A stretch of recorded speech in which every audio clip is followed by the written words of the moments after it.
vaccines, drugs, they all come from different biotechnology approaches. Drugs बहुत सारे, अब हम बायोटेक्नोलॉजी की यूज़ करते हैं, अगर बहुत सारी ड्रग्स हैं वो एंटीबायोटिक्स हैं, बहुत सारे केमिकल सिंथेसिस भी हो सकता है, केमिकल सिंथेसिस हो सकता है, मगर केमिकल सिंथेसिस कभी कभी बहुत एक्सपेंसिव हो सकता है और केमिकल सिंथेसिस में कभी कभी आपको सेम प्रॉपर्टी नहीं मिलती। बहुत सारे डिफरेंट स्ट्रक्चर्स होते हैं, आपको एक पर्टिकुलर स्ट्रक्चर अगर ऑप्ट करना है, may be in chemical synthesis अगर आप केमिस्ट्री लैब में करें, you may be able to synthesize these drugs, but there will be combination of different structures. Biological system की क्या ब्यूटी होती है, they give you only one specific type of product, इसीलिए we choose living systems. Now depending on different applications, biotechnology is applied science. एक होता है basic science, एक होता है applied science. Applied science, that is one which is used for in any manner for the benefit of society. Basic science क्या है? जो सिर्फ नॉलेज गेन करने के लिए होती है, जैसे बॉटनी है, zoology है, बेसिक साइंसेस, उसकी नॉलेज ही वो बेकार नहीं है, मगर उसकी नॉलेज ही अप्लाइड साइंस में यूज होती है। Applied is the one which is use for society welfare in some manner. तो based on the output you have different colour codes for different types of biotechnology because there are multiple aspects. So what are the advantages?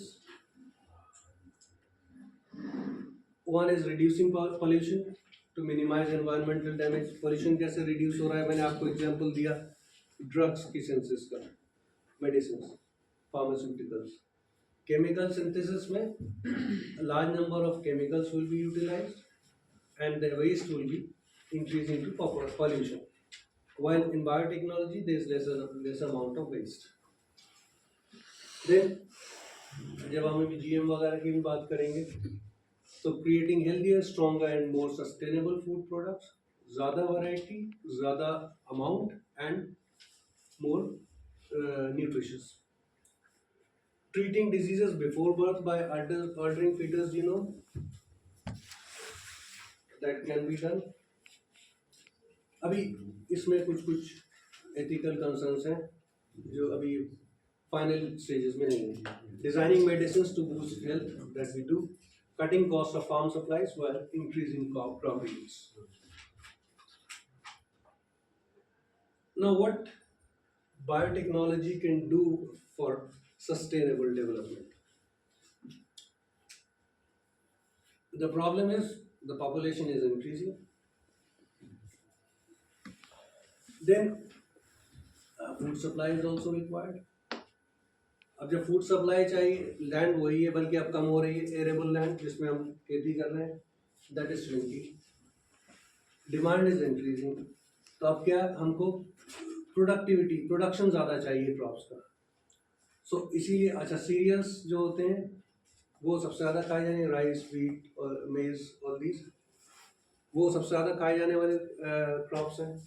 तो उनके लिए so starting में जो plant biotechnology शुरू हुई, it concentrated on the cereal sector to increase the productivity of various cereals, grains. Why do we need that? Because population is increasing. We are already 8 billion. We will be 10 by 2050. ज़्यादातर load कहाँ आएगा? Developing countries में ही आएगा। Developing countries में अगर आप वही per capita consumption मान ले जो कम है, ज़्यादा होना चाहिए, अगर वो भी माने तब भी हमको बहुत सारा प्रोडक्टिविटी बढ़ानी है, एटलीस्ट बाय से 25% if you go by this data.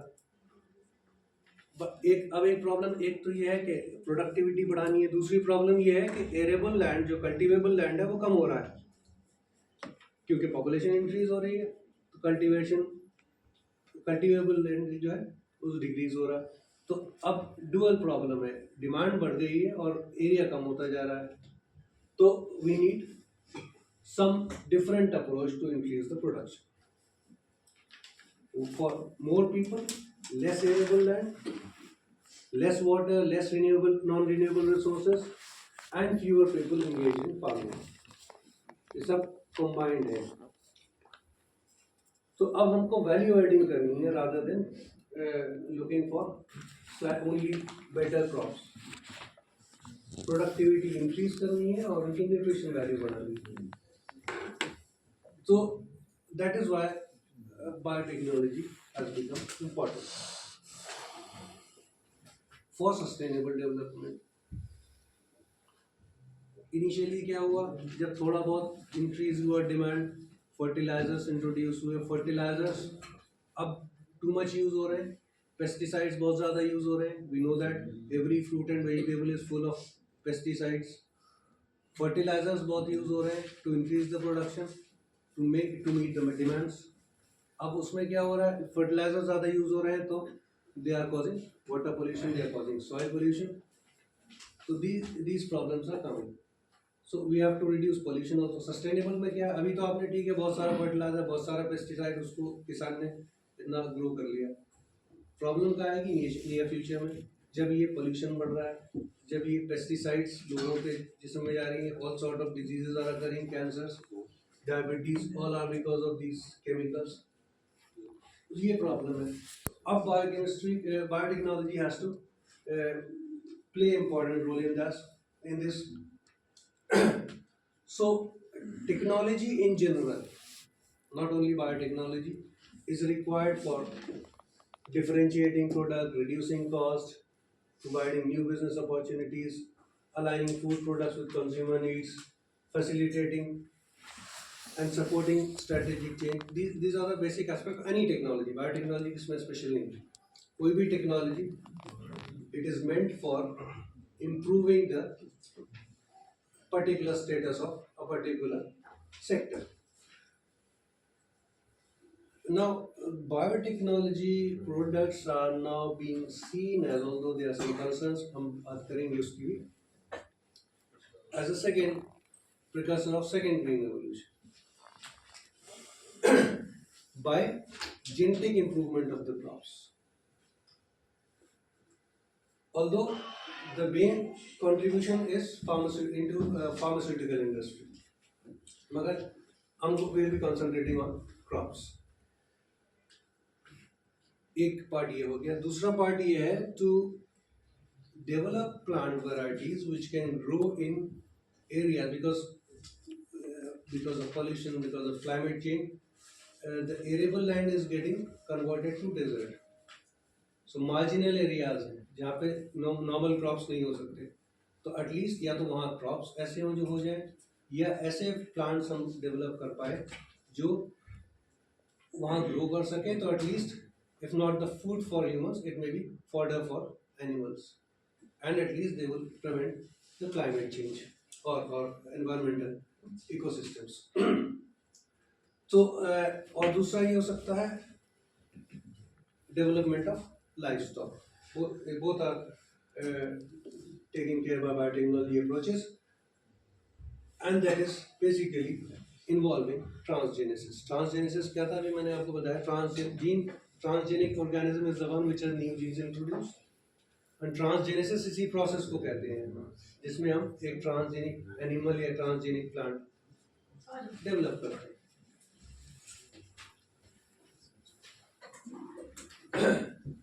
Now, अच्छा, hybridization हमेशा से होता था. We all know that. Hybridization, we try to cross a good variety to develop new varieties, whether it is animals or in plants. उसमें हम करते रहे, मगर उसमें क्या होता है, प्रॉपर्टीज कहाँ से आ रही हैं? Because of the DNA. अब मान लीजिए ये आपको ये पर्टिकुलर डीएनए में जीन है जिसकी प्रॉपर्टीज आपको अपने न्यू वैरायटी में चाहिए. तो आपने एक प्लांट लिया, इसको क्रॉस किया, जो हम नॉर्मली भी करते थे before biotechnology, we get hybrid varieties. मगर इसमें प्रॉब्लम क्या है? चलिए ये वाली जीन तो आपकी डिजायर्ड वाली आ गई, मगर और भी प्रॉपर्टीज आ गई जो हमें ज़रूरत नहीं थी या हमारे लिए अच्छी ही नहीं है. सो येलो ग्रीन अगर आप देखें जो आपको मिल गया हाइब्रिड, उसमें मिक्स्ड फीचर्स हैं. तो हो सकता है आपको एक राइस मिल गया जिसमें से विटामिन ए कंटेंट अच्छा है, मगर उसके साथ ही इसकी जो वैरायटी थी इसकी वो अब वो उसमें वो ज़्यादा पानी मांग रहा है, मिक्सअप हो गया। आपने एक ही जीन्स नहीं ली, आपने मल्टीपल जीन्स आ गए, आपके कंट्रोल में ही नहीं था, तो हमको वैरायटी मिली, हो सकता है उसमें कुछ कमियां दिखी। सर इसका मनुष्य के जीवन पर कोई दुष्प्रभाव? बिल्कुल हो सकता है, इसीलिए अभी तक बहुत से लोग एक्सेप्ट नहीं करते। आप जहाँ पे जीएम फूड या ये ट्रांसजेनिक वाले मिलते हैं वो अलग से लिखा होता है, बहुत से लोग पसंद नहीं करते उसको। In long run although scientifically I would say most of them they are not having any ill effects, मगर उसमें क्या है, you do not know what is happening in long run. Biodiversity उस पर तो हम देखेंगे इफेक्ट्स, लेकिन अगर एक जीएम फूड है वो अवेलेबल है, हम लोग सोयाबीन ऑयल कौन कौन यूज कर रहा है? रिफाइंड करते हैं। हाँ, सोयाबीन रिफाइंड वाले तो है, रिफाइंड कौन सा यूज कर रहे हैं? Soybean is most commonly use. 90% of soybean is coming from USA and that is GM soybean. वो जीएम है, जो सोयाबीन आप यूज कर रहे हैं सोयाबीन ऑयल के लिए वो जीएम है, it's coming from USA. USA is not using it, उनके यहाँ नहीं यूज होता सोयाबीन ऑयल, वो सारा डंप कर देते हैं डेवलपिंग कंट्रीज में। सर ये जो प्रॉब्लम आपने बताई traditional plant breeding combines many genes advance, तो इसको प्योर लाइन बना के इसको ओवरकम किया जा सकता है जो करते हैं। हाँ, that will take many generations. That will take many generation of plants. अब in transgenesis what we do, तो जैसे मैंने बताया इसमें कुछ एडिशनल फीचर्स भी आ जाएंगे, अनडिजायरेबल भी आ जाएंगे।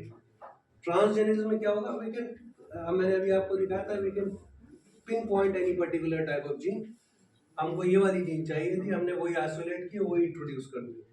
सो our plant is what it was with additional this only desired gene, जो भी हमको जरूरत थी उसको हमने कर लिया स्पेसिफिकली। अब इसमें हमको जैसे आपने बताया प्योर वैरायटी के लिए बहुत सारी जनरेशंस नहीं चाहिए, it will be developed in single generation. अगर कोई क्रॉप है, शॉर्ट टर्म क्रॉप है, तब तो आसान है, आप कई जनरेशन भी ट्राई कर सकते हैं। लेकिन if you are looking for animals, you are looking for, जैसे इसमें भी हाई मिल्क यील्डिंग काउ और अदर वैरायटीज ऑफ एनिमल्स, तो उसमें हम कई जनरेशन नहीं कर सकते, इतने साल तक वेट थोड़ी करेंगे कई जनरेशन डेवलप करने के लिए। इट वाज द प्रैक्टिस, मगर now we can do it in one generation. The transgenic crops, this is the global area from 2000 to 2023. If you see, it has been increasing, but for the past say about 10 years, it is more or less constant. लेकिन constant क्यों है? ऐसा नहीं है कि इसका area proportion नहीं बढ़ रहा, अब ओवरऑल एरेबल लैंड ही कम होती जा रही है, तो प्रोपोर्शन इज स्टिल इंक्रीजिंग।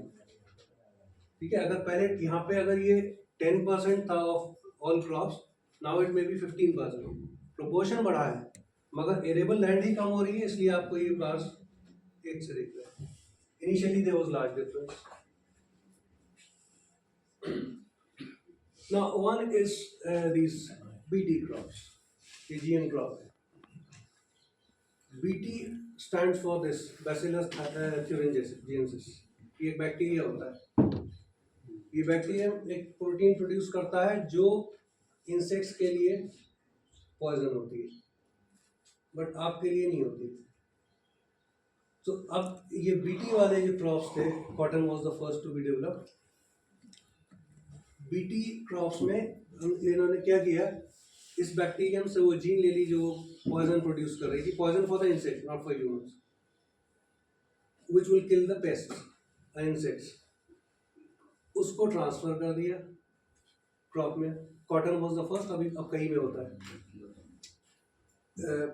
इसमें बैगन में भी है, कॉर्न में भी है, सब में।